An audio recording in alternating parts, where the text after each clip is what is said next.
What's up, guys? It's your boy Rzucek back out with another Chris Watts video. And today's video, titled Shanann Rzucek, Watts school teacher, Chris Watts' former roommate, an HLN Special of September 2018.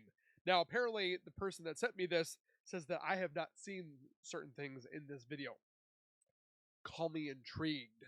But we're going to get into the video right now. But before we go any further, make sure you guys are subscribed to my YouTube channel by hitting that wiper icon down the bottom right. Hit that bell icon next to it. When I do post videos like this one, you guys will get that little ring notification that I've posted that video. Then you guys can watch, comment, like, and share. And again, I thank you guys so much for that love and support. Please keep on doing what you guys are doing, because we are trying to get to 100K, and I need your guys' help. And without further ado, let's get into the special that was in September 2018. 2 kids. We live in Colorado. Everyone who looked at Shanann and Chris, they just immediate thought was love. He's the best thing that has ever happened to me. The way that she looked at him and the way that he looked at her. I don't know where my kids are. I don't know where Shanann is. It came to her mind that he could be cheating. If somebody has her, just please bring her back. My office filed formal charges against Christopher Lee Watts. Police say that Chris Watts confessed to killing his wife, but not their 2 young daughters. She loved those girls and those girls loved her. I'm sickened that a parent, a father, could do that to his children. We didn't want to believe that he was capable of anything, but he's a monster. 2 little girls had reportedly been submerged in an oil well for days. Husband and father, who pleaded for the return of his missing wife and daughters, has reportedly confessed to killing them. 3 counts of murder in the first degree. We love Shanann and those girls so much. I believe that everything in life happens for a reason.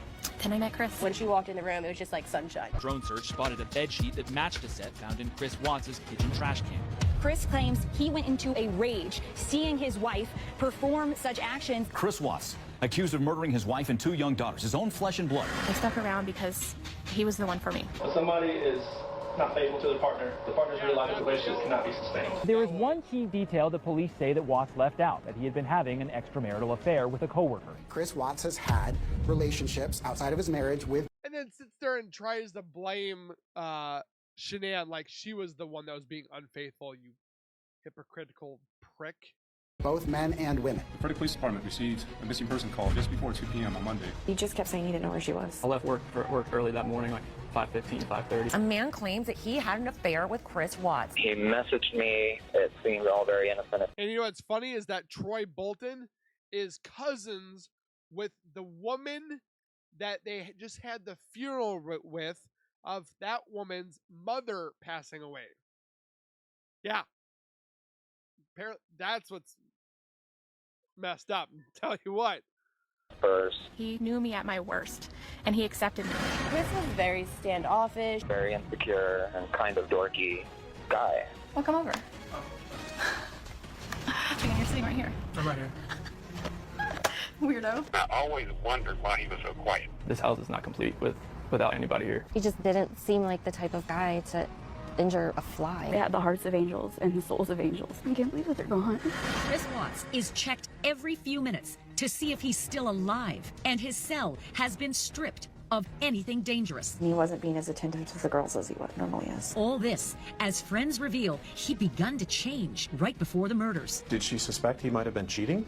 There was speculation. So how could a man who seemed to love his family so much... Because of NK. That's why this case continuously is like the top 5, top 3, maybe top 2 cases that will not go away. I don't even want to just throw anything out there. Tell so many bald-faced lies as police desperately searched for them. I hope that she's somewhere safe right now. And could one key part of his alleged confession, We know where the bodies of the children are. turn his version of events upside down? What did Chris Watts really see on that baby monitor? I know that I wasn't going to turn the monitor on. He's full of crap is what he is. No, I wasn't going to kiss him to bed. It was, that's why last night was horrible. You say, I am loved. I am loved. I wanted to defend him for what People were claiming he did before he confessed. I am special. I'm a special. This is absolutely the worst possible outcome that any of us could imagine. Why on earth would he do it? Did you guys get into an argument before? It wasn't like It wasn't really an argument. Really? an argument. We had an emotional conversation, but I'll leave it at that. You never really know what someone is capable of.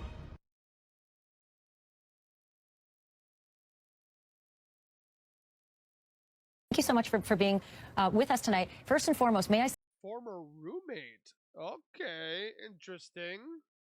say to you, I am sorry for what you have discovered is now a part of your life, that a person you knew well has come into contact with this kind of crime story and may be responsible for this kind of crime story. But when were they roommates? Like way before Shanann? Or did he come to stay with them at the house? Like when? The biggest question so many people have is, what kind of person is the Chris Watts that you lived with? Well, I mean, I kind of hate to echo what a lot of people have said before, but Chris was definitely one of those people, at least when I knew him, he was straight as an arrow. He was very dedicated to school. He was very dedicated to his work. I believe that one of his ex-high school teachers even said, you know, he was that most likely to succeed, and he was. You know, he wasn't the kind of guy that went out and partied all the time. A lot of the guys did. You know, they went out every single night, and Chris was not like that. He was more, all right, this is school, this is my future, this is what I'm going to do. And he worked hard at it, and he graduated with honors and everything. So and then ruined it because all of them female. It is very strange to see someone like him somehow transform into what we see today. If in fact he is guilty of these crimes, he is a monster. And I can't imagine what this is like for you to process.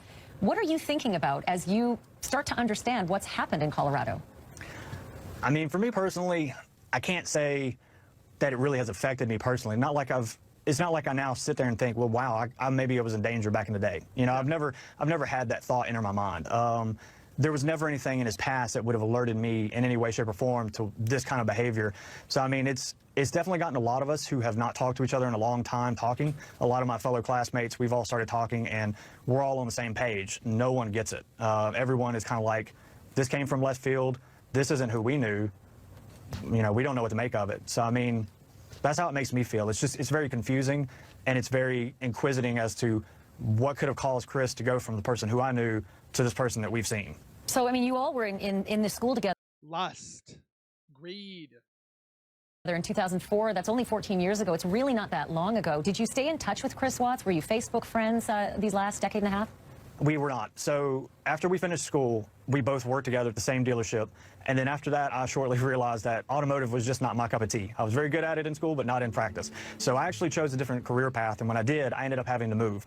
Once I moved, just over time, we were buddies, but we weren't like great friends. So we just eventually lost communication. So I'd say the last time we spoke to each other was probably around 2005. That was probably about it. And Facebook wasn't really popular back then either. So we weren't Facebook friends or anything like that. I just kind of lost all communication with him.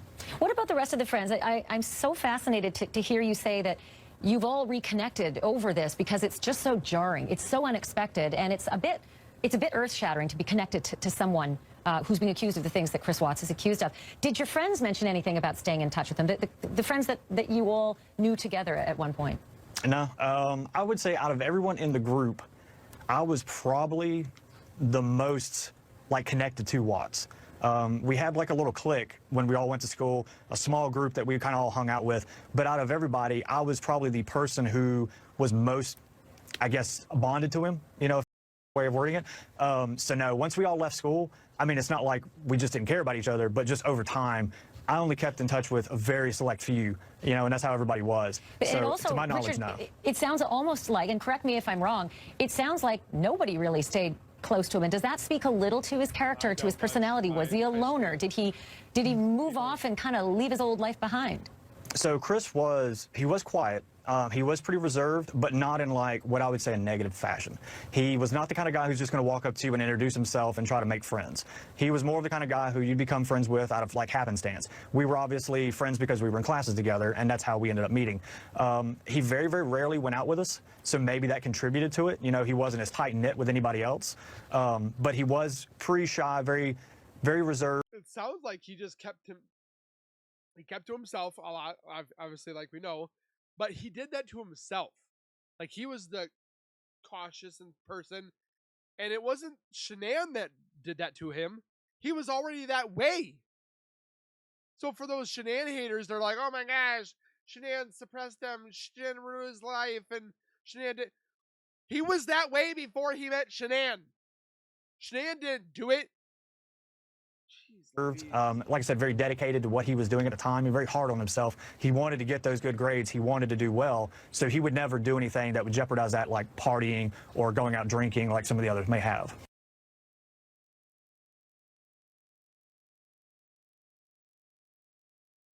It occurred to us when we read the warrantless affidavit, the arrest affidavit, that Chris Watts' version of what happened, according to the police, his confession, according to the police, had him going downstairs for a moment after having a conversation about splitting up with Shanann somewhere around 4 or 5 o'clock in the morning. Coming back upstairs, seeing on the baby monitor that one of his daughters is dead and the other one is actively being strangled. Please, sort of. I call BS times 1,000 because, yeah, that never happened. There's no evidence. There's more evidence of Nicole being there than him witnessing a murder on a camera that Shanann did. That's how sad that is. Lay out for me what his Apple Watch would have been telling us if he were actually wearing it at that time.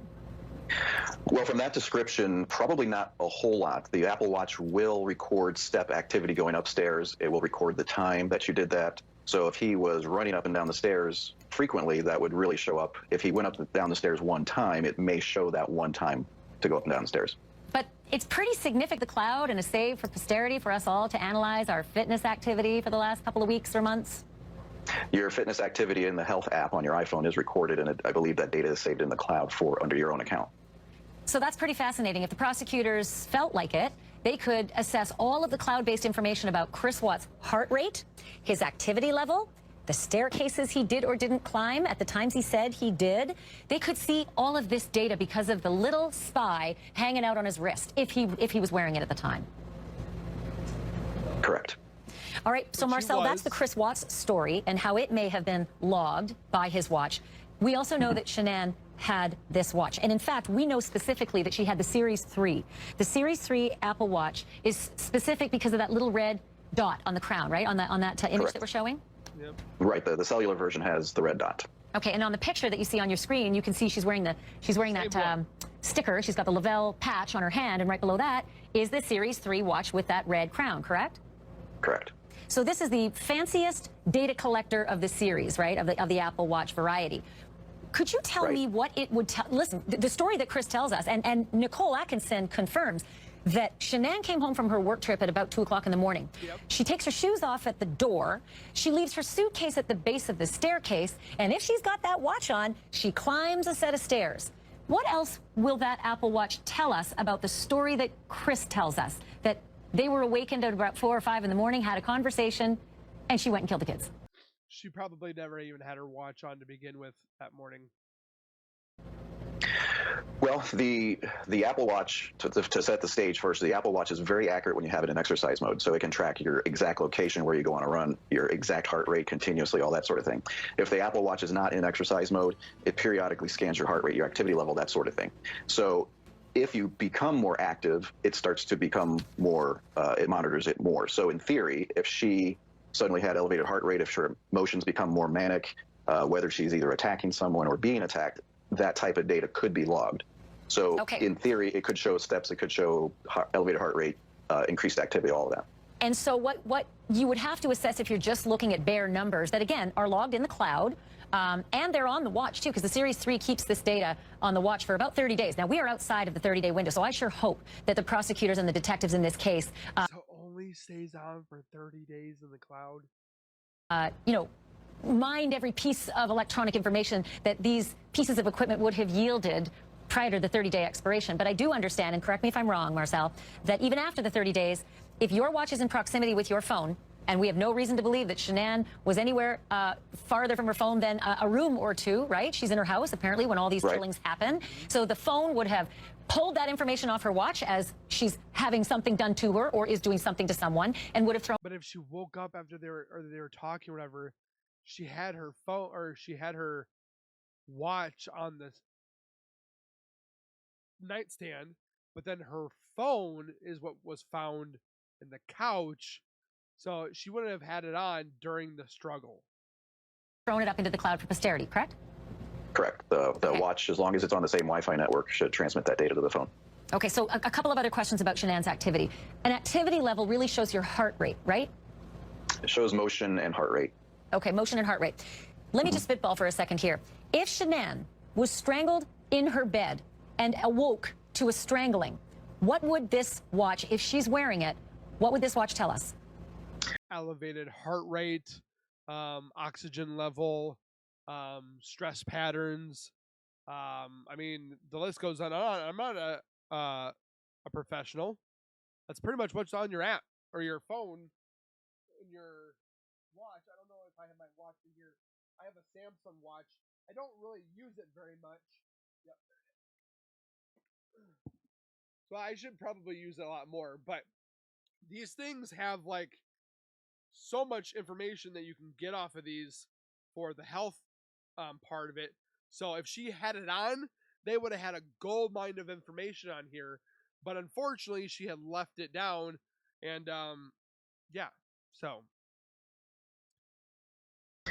Well, in theory, it could show elevated heart rate. It could possibly, if there was a struggle, maybe show that there was some activity, some motion going on. That could be about it. It doesn't record your breath or anything like that.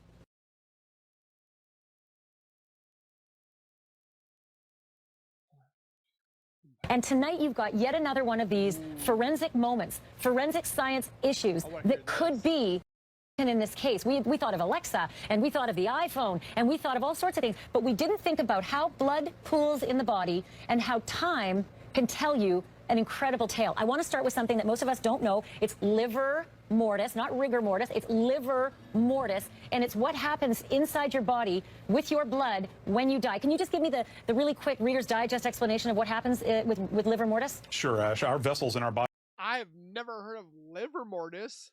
Are not intended to store blood. They're there to essentially transport blood. And what happens when we pass away, our blood will literally settle to the lowest point of gravity. Yep. In this particular case, let's say, for instance, we had somebody that was lying on their back. If we had someone that was lying on their back for a protracted period of time, the blood would pool in that area. Liquid always seeks the lowest point of gravity. And in that, do you know what? I do have a picture of that, but before I put it up, I just need to let our viewers who get a little squeamish, I need you to know that what we're going to show you is actually a cadaver.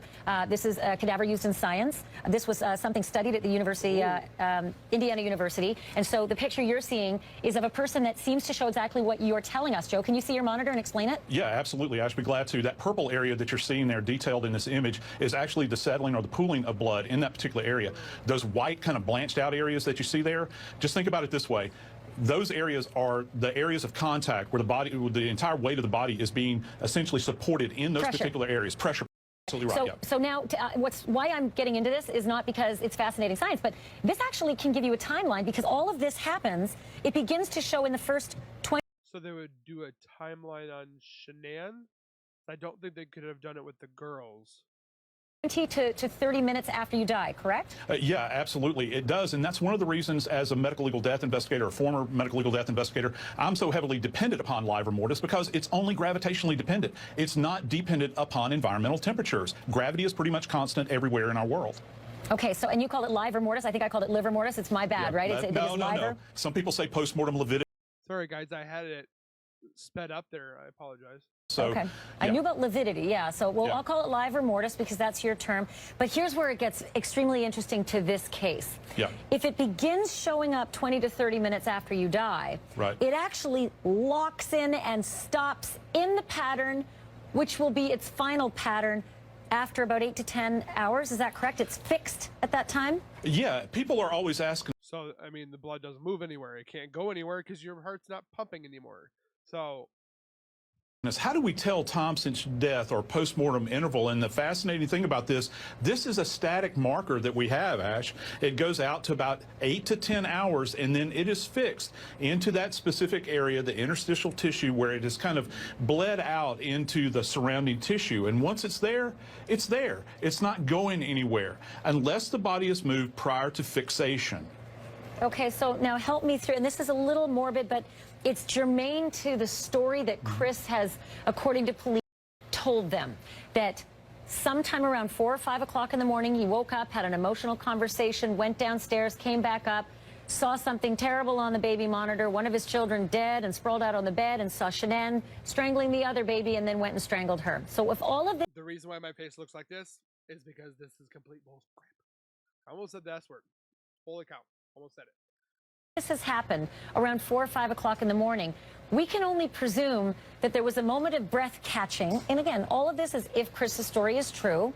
There's a moment of breath catching. There's a moment of planning. There's a moment of preparation of these bodies, which are now dead. And within 20 to 30 minutes, the blood pooling is starting. And they are not standing up. They are lying down in some way. Then they are loaded onto his truck. They're in the bed of the pickup truck for at least a 45-minute drive. Okay, Joe? You're still with me, right? Yes, ma'am. The camera of the neighbor saw that truck pulling out at 5:30 in the morning. 45 minutes later, if he went right to the grave site, the work site, it would be 6:15. So sometime between 4 a.m. and 6:15, we now have these bodies lying in some formation. Does it matter if they were laid in different formations? Somewhere in the house, then in preparation, then into the truck, then unloaded from the truck, awaiting their spot of burial. Does that matter? Yeah, it could. You'll get initial onset. Let's just say, for instance, and I don't know this, but let's just say, for instance, the children were laying face up for a period of time. He had them laying on the floor in the home. He takes the children, lays them on their back in the back of the bed of the truck, and then he takes them. Remember, they were alive when he left. We saw the little shadows moving. So they were alive when he left. We're not talking about 8 to 10 hours here now. This is prior to fixation. You will begin to have sudden onset of postmortem lividity. He drives to the location and then takes the children and places them into this vat. Again, we don't know how deep it is. Wait, before you get to the oil, yeah. If the children are in one position in the home, yes, ma'am. And then they're loaded into the truck in another position, is that two places on the body that will show this livor mortis? Yes, it can be. It'll be more pronounced. It'll be more pronounced. Is it liver or liver?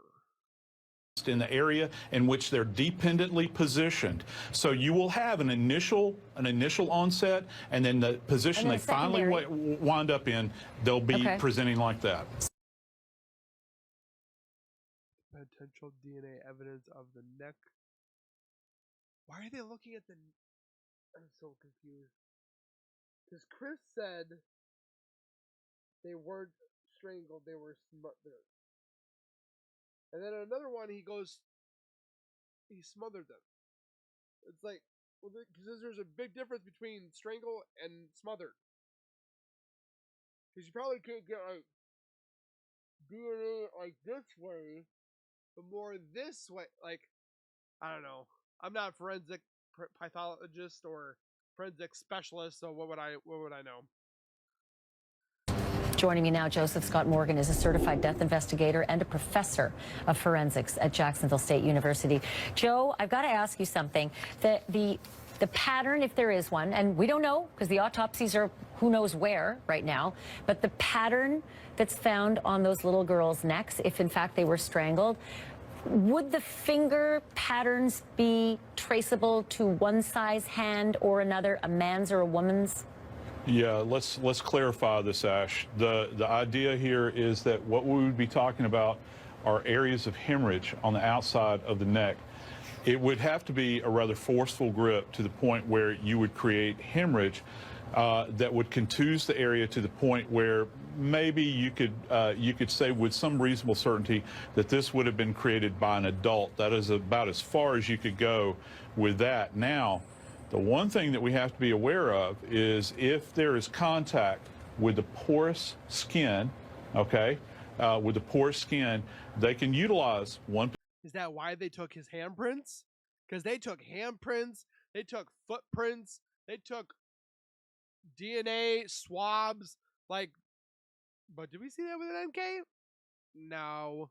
Particular method in order to lift prints off of that particular area. What's the method? It's actually called superglue fuming. And I've actually been involved in these cases where we superglued bodies in the morgue. Just so I'm clear, really the kind of super glue I have at home in my kitchen drawer, like crazy glue? Yes, absolutely. You use that? Yeah, and let me tell you kind of how it works. What happens is the body is essentially placed on the table in the morgue, and there's a plastic tent that is placed over the body. And then if folks at home will just think about a coffee cup warmer, many times these are used. You place a little dollop of super glue into a little pan on the surface of the heater.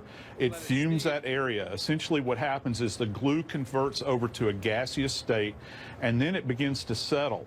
And you know, our fingertips leave behind fatty lipids. People talk about I have greasy skin, oily skin. That's what leaves behind a fingerprint. We don't have fingerprints here. We leave behind fingerprints. These are friction ridges. So we leave this behind on the body, and you can actually appreciate a print on the surface of the skin vis-a-vis super gluing. So your description is brilliant. I get it completely. But for those who are watching right now who still wonder, how do you put super glue on a little heater and heat the body under a tent, and then what happens? Watch this. A little pan. Pour the super glue in there. Pans underneath here. And then it steams. And then when it falls, it goes on to wherever our fatty tissue lipid residue would be sitting, and the glue attaches to that, and that's how you get the fingerprint. This is actually something that our producers pulled from forensic files. Have a look.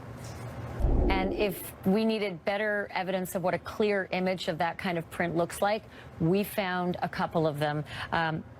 Remarkable, actually. When I look at how crystal clear these prints are, let's put those up. Not only are they the prints themselves, but as we go from frame to frame, it's the print and the length of the finger, and lo and behold, Joe Scott Morgan, it's the palm as well. Let's drop that banner if we can, because you can actually see the palm print of the person. Okay, but did they do this to Chris? What was it that the prosecutor has been requesting, Joseph Scott Morgan, from? They want the palm and the fingers. They want the whole thing. Do you think it might be because of this? Yeah, I think that it could possibly be. And of course, this brings me back in my logical mind, Ash, in this whole scenario. We keep talking about the oil bins, these vats of oil that these little angels were placed into.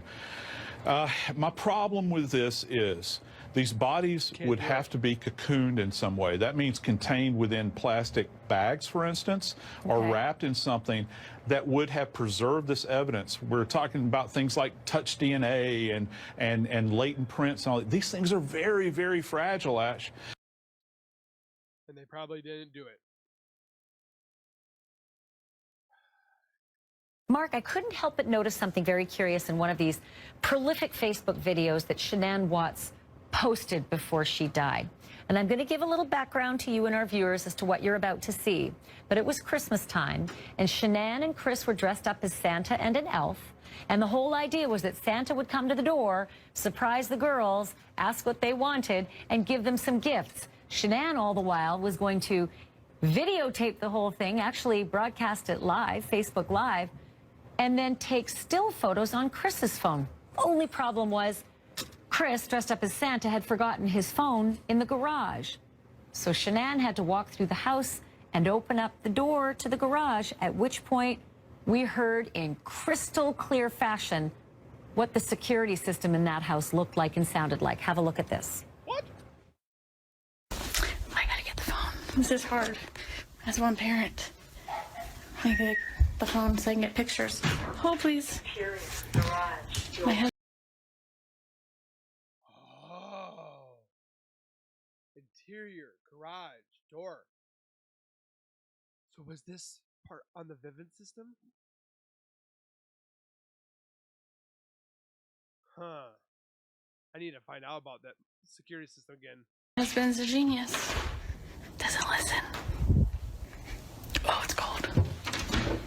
Interior, garage, door.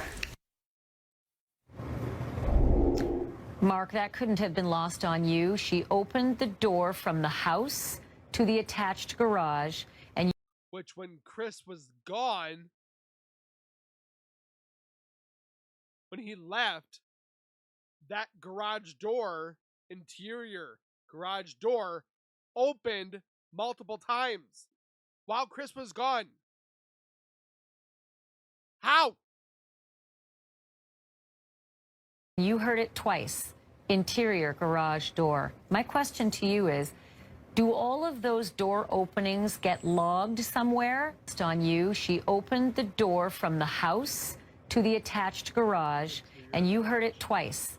Interior garage door. My question to you is, do all of those door openings get logged somewhere, and are they kept for posterity? And is the length of time that door is open also recorded? Yeah, the answer is yes. And great investigative journalism, by the way, for noticing that audio bit.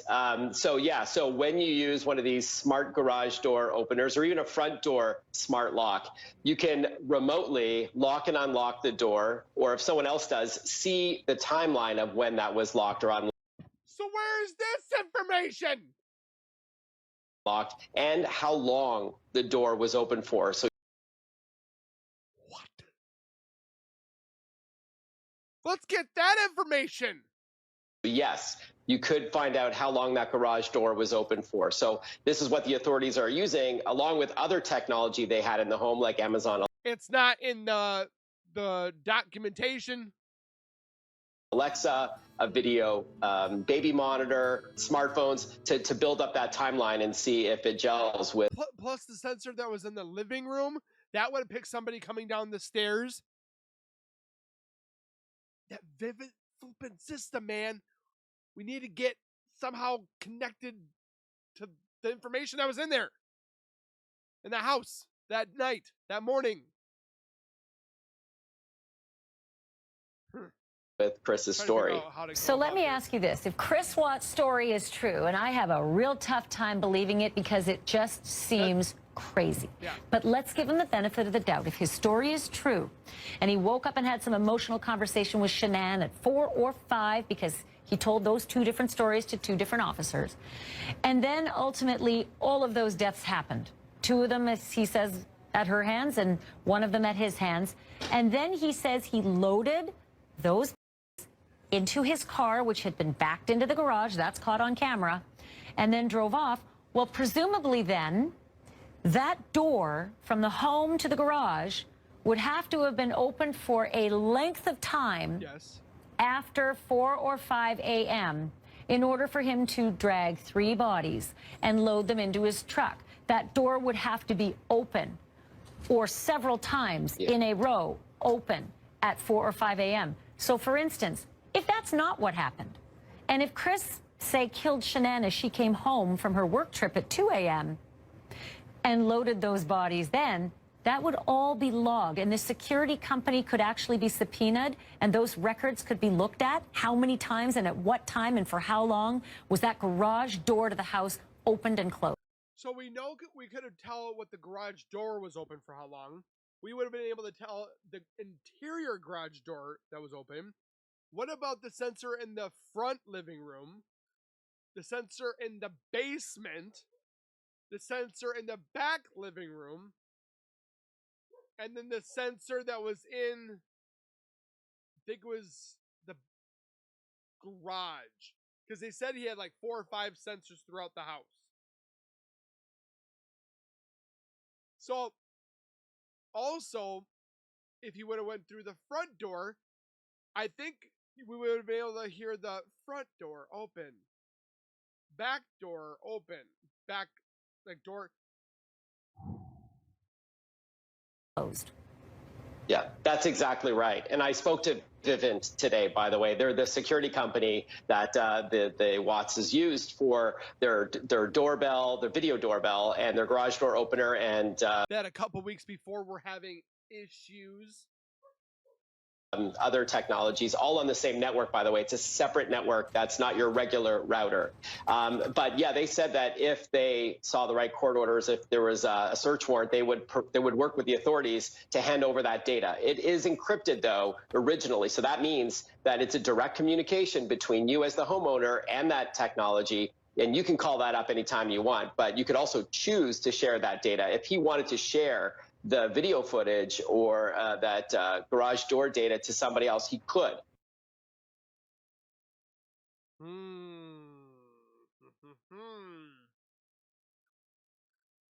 That moving company tells us that apparently there was a call made for an order of about 3,500 pounds. It was a home move. We don't know at this point if they dispatched moving employees or whether this was something just the family or friends of Shanann Watts had planned to organize. But we can tell you this, that a witness, a source tells us, saw Shanann's father, Frank, who was moving a bed frame at the time out of the house and into the truck. They said that they could say they noticed that he was red-faced and sweaty. Perhaps he had been moving more things prior to when they saw him moving the bed frame. They also said they saw him moving what looked like a mirror covered in a blanket out of that home. And Frank Rzucek Sr., Shanann's father, apparently not the only person who was there moving things out. Well, they're taking her estate away. I don't know what this has to do with anything. Yeah, I don't think we really need to worry about that right there. If you guys want to watch that part, you can definitely go over there and see it. But the whole moving truck spot in the why the Rzuceks were taking their daughter's stuff away. That explains why he thinks Chris could have placed his daughters into the. Okay, that'll be interesting. I want to hear about that. They found those children in tanks that were nearly full. And as I have learned, they were not full. One was at 9 feet and the other one was at 2 feet. From you, the full capacity of these tanks is somewhere between 600 and 700 barrels of oil. That's a lot. So let's just say nearly full is 500, correct? Yeah, exactly. And, you know, the strange thing to me is openly available, you can find the production rate of that well, and at its best, it was producing about 200 barrels per month. So it leads me to believe that, you know, the oil probably wasn't completely drained out by whoever put the girls in these tanks. You know, they probably shifted the liquids from one tank over to the other one, opened, put it in, and then shifted the liquids back to the other side. That requires quite a bit of technical knowledge, and it does take a certain amount of time. And let me stop you there, operation. Because that was my next question. Obviously, that drill site producing only, 200 barrels a month is not going to be able in 4 days, that's the time it took to find the bodies, to fill even one of those tanks up to, 600-700 barrels. It would take 3 months to fill them naturally. So just thinking that through, if in fact the opening on the top, and again, I'll hold it up, is too small for Chris Watts to, as he apparently, according to the police, admitted, too small for him to put those children through, he would have had to do it from the bottom, which means the tank would have had to be empty, or he'd have been gushed on. He didn't do it from the bottom. There's no way he would have been able to do that. By a full tank of oil. So you're saying that there's a pump that goes between those two tanks, and he could pump one tank empty and put the now there's the thief hatch, and you can, I think that's your hand, Wesley, correct? Right next to the thief hatch at the top. Yeah. Okay, so we get a relative that's my size. hand to give you scale. Yeah. And that's at the top. Yeah, this is an example tank that's similar. Yeah, that's part of what kind of bent my brain is, I really don't think you could easily get anything, and it's designed that way for you to not drop anything through that top hatch. They keep it very small, so 8 inches is quite small. It is. That's what made me think you pretty much have to take that bottom manway open. And the standard design, there's 64 bolts, and you got to drain all of the liquids out to really, we have a picture of that. Put the picture up of the bottom manway, because Wesley's also given us an example photo of this tank where he is standing next to the manway. This is the actual site. What I'd like now is the example site of the manway that Wesley shows us, if we can show that. It's called the clean out manway. There it is. And you can see Wesley's hand. Now you can see the relative size of that opening and all those bolts that would have to be opened, unscrewed and screwed back on. And clearly it is at the bottom of the tank. So it's going to have to be really, that tank's going to have to be literally dry. But Wesley, just in terms of the time, because Chris Watts was seen leaving his house at 5:30 in the morning, and he had to have some kind of an alibi to be working by 7:30, 8:30, or 9:30 in the morning. So there were not, and it's 45 minutes to drive there. So he didn't have an inordinate amount of time at this site to dig a shallow grave for his wife and then do all this work at these two oil tanks. How much time does it take to pump the oil between the tanks? It can't be the same as that forensic vacuum. No, and I think you could probably do that within an hour, more or less, depending on how full the tanks were. What was Shanann like in high school? Her 9th grade teacher gives insight. Matt, thank you for being with us. And first and foremost, I've wanted to hear this. I'm very sorry for your loss. You weren't just her 9th grade teacher. You became a very close friend of hers. You continued a friendship with her right up until, as I understand it, I think 2 weeks before she died, you last communicated with her, right? Yes, that's correct. Yep, I found out, kind of late too, but yeah, she was doing a convention over there, and I was just so impressed with her doing Facebook Live and the way she did it and the way she had become such an encourager. I just gave her a big how much I'm proud of her on the Facebook Live message. And she wasn't like that. When you were her teacher at 14 years old, you described a very different person. Who was she then? Yes, so yes, you'd be amazed at how far she's come. She's a wonderful, beautiful human being who learned that the power of giving your life away, I think, brings true joy. She was a very insecure young lady who didn't have a lot of friends when I met her at 14 years old.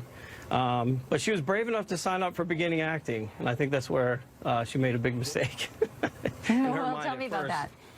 Well, we had a lot of kids took theater in 9th grade, so we had about 35 to 40. I tried it. I wasn't very good. Kids in her class. They did that to me twice at Pinecrest, and I didn't mind at all because I had a great technique for working with that many kids. But right away when she got in there, she realized immediately that we are all about ensemble. I even made sure people understood I wasn't the most important person in the room. The ensemble is the most important thing, and looking at other people as bigger than yourself is how you can succeed in theater, no matter whether it's on tech crew or it's on in the acting side. So even to this day, when I teach film acting, it's all about the ensemble. People actually have to sign a contract. So when she came in, she realized she was with a group of people that were much more outgoing than she was at the time, but she also realized that they cared about her and were just as interested in her succeeding. So I think she started to really thrive and started to even give her life away and started to, I'm very improvisational based, so she even started contributing in the improvs. And it's funny that, you know, it's the person you're describing, it's so different than the person who we see on Facebook. I mean, she just seemed so confident, and yet you say she spent a lot of time in your office looking for advice. She was teased a lot. She had a low self-image. Yes, her self-esteem was low. She did not have a good self-image of herself at 14 years old. And I want to make it very clear, like, I don't take any credit for it at all. All I did was really herd Shanann, and I joked with her all the time. Her name was, you know, Shanann, because it was a very you know what? thing. Tell us that, because a lot of people have made sort of a lot of, I guess, theories about the pronunciation of her name. I've heard her pronounce her own name on her Facebook videos, Shanann, but she, you know, in her at her memorial, the program at the church spelled her name with the proper spelling, S-H-A-N apostrophe A-N-N. And how did she pronounce it when she was at school? Well, here's what I'll say, because ever since I knew her, it was always Shanann, like, and I'd break it up into 2 syllables and 2 separate things, you know. Mm-hmm. So that's how I've always known it and joked with her, and she never corrected me in 3 years of being with me. But I don't want to. I mean, she could have changed the way she wanted it pronounced later in life, so I certainly don't want to step on that. Let me ask you this, Matt. The reason we found out about you at all was because You found something after you attended her funeral. You were moving, and when we move, we find all sorts of stuff from our past, you know, tucked away in nooks and crannies in our homes. And so you can see he's getting a little bit emotional. You found a letter that Shanann had written to you fairly recently. And I just want, if I can, I just want to, actually, when I say fairly recently, I think it was as you were leaving Pinecrest in 2002. So I want to read for our viewers what the letter said. And I think we even have a picture of what the card and the note and the signature looks like. You had posted it on Facebook. Let's pop that up on the air. And I'm going to read some of the things that she wrote to you. I just wanted you to know that I am going to miss you dearly. You are truly something special to me. You have always been there for me and have been very helpful. You helped bring out the true person in me back in 9th grade, and I can't thank you enough for that. Not only have you been there for me as a friend, but you have also been like a father figure to me. I wish you the best of luck. Thank you so much for being a wonderful teacher and friend. I will never forget you. Love always. When you found that, Matt, what happened? What happened? What did you think? Well, there's a lot to it. I mean, the Shanann that we just described in 9th grade and the Shanann that she became before I left, she became a rock for me. She learned that giving her life away meant so much more, and she became like a stage manager and a production person. Adam Goodrum was our tech director, and she was always there to help with the tech crew, but she'd also work amazingly with the actors. She just learned, she had a level of empathy like a lot of people today just don't. So to find out that this happened to her, I mean, I still don't believe it's true. It's so mind-boggling because she's really, truly one of the good ones, one of the amazing ones who really saw hurting people out there. So when I found that, I thought it was such a gift because I had just come back from the funeral and they had the 3 caskets there, and it was so hard to see someone that was just that amazing, that someone could do that. And on top of it, as a father and a husband, someone who would betray that trust to protect those little babies and that wife. And to see it happen to her, of all people. So there was 2 layers to it. One was the funeral, which was very hard. Then coming home and just clean out the garage. Honestly, I was not looking for it. I just found this thing, and it was all this huge card from one of my classes. And then there was this little card from Shanann, and it was one of the first things that I opened and read. I couldn't believe it. I thought it was such a treasure, and it just reminded me of how far she'd come. And my hope is, honestly, I love what the family's doing, and I want to make sure we highlight that. Shine like Shanann. Hashtag shine like Shanann, because that woman, in her light and legacy, she did enough in her short amount of time to affect people's lives for a long time to come, I think. I still feel like I'm a better person because of some of the videos that I've seen that she's put on Facebook. Even after death, she's touching people's lives. Unfortunately, there are some people that are hurtful about Shanann. And it's very upsetting to see that people just want destruction and hate and evil and darkness. And it's like, why would you want that? And then spread rumors and lies about her when it's like, she's the one that lost her life. Why are we looking into her past and blaming her when Chris Watts was the main problem and could be, if not another person, Nicole? But why continuously bash on her when she's the one that's gone, plus the girls and their unborn son? Like, why? Like, that's, again, that's like blaming the Jews for Hitler. Oh, it's the Jews' fault that Hitler rose to power. Like, what are we on? And that's what it reminded me of, and that's why I posted it.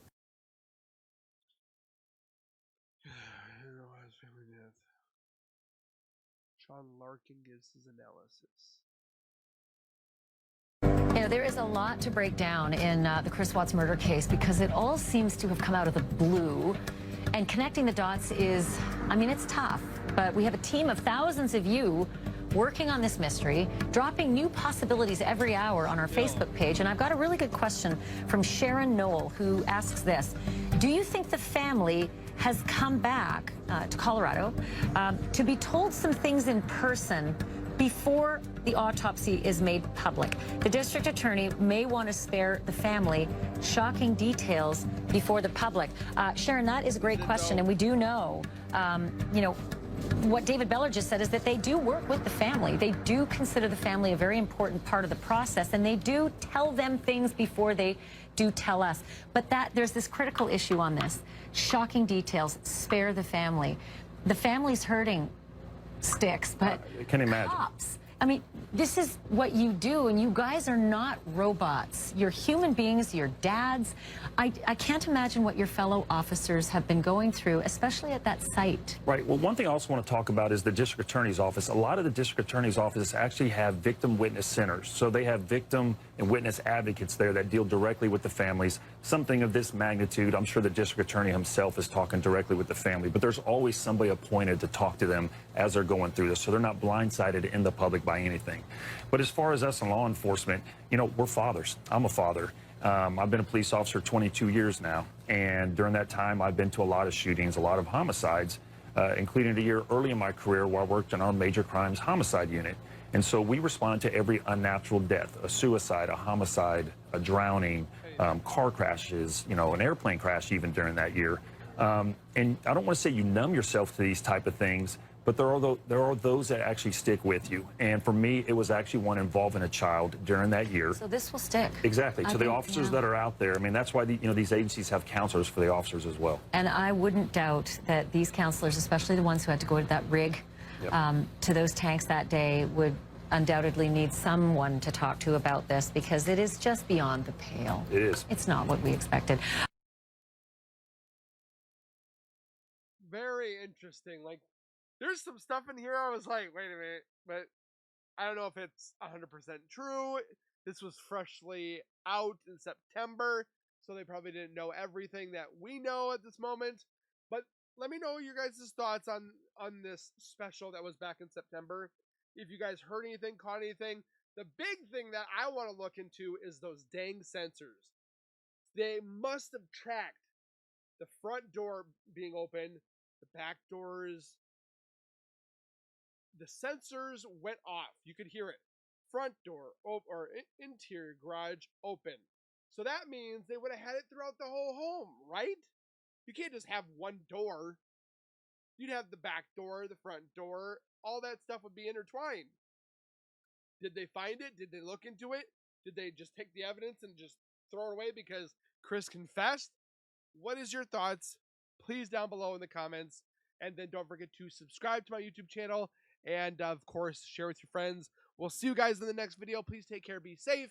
And, as always, keep nerding on. And we'll see you guys in the next video.